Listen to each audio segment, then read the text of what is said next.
વડોદરા શહેરમાં state monitoring cell SMC દ્વારા પ્રોહિબિશનના ગુનામાં વધુ એક મોટી કાર્યવાહી હાથ ધરવામાં આવી છે. વ્યાપક જકાત નાકા નજીક આવેલા હીરાબાંગર વિસ્તારમાં દરોડો પાડી લાખો રૂપિયાનો વિદેશી દારૂ સહિતનો મુદ્દામાલ જપ્ત કરવામાં આવ્યો છે. મળતી માહિતી મુજબ એસએમસીની ટીમે ગત રોજ વાઘોડિયા રોડ પર આવેલા હીરાબાંગર વિસ્તારમાં દરોડો પાડ્યો હતો.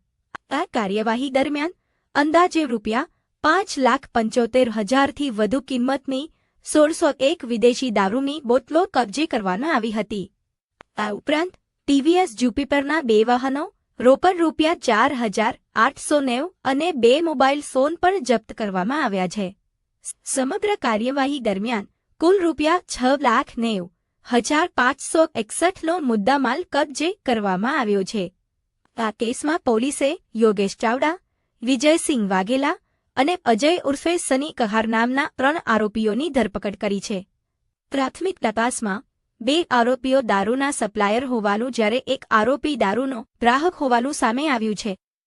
બીજી તરફ પોલીસે મિનેશ ઉર્ફે મીલુ સિંધી સહિત અન્ય આરોપીઓને વોન્ટેડ જાહેર કર્યા છે. પોલીસ તેમની શોધખોળ શરૂ કરી ચૂકી છે અને તપાસ દરમિયાન અન્ય સંડોવાયેલા લોકો સામે પણ કાયદેસરની કાર્યવાહી કરવામાં આવશે.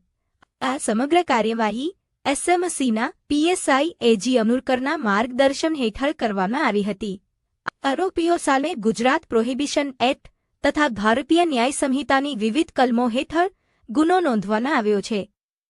ફિલહાલ પોલીસ સમગ્ર નેટવર્કની તપાસ કરી રહી છે અને ફરાર આરોપીઓની ધરપકડ માટે અલગ અલગ ટીમો કાર્યરત કરવામાં આવી છે.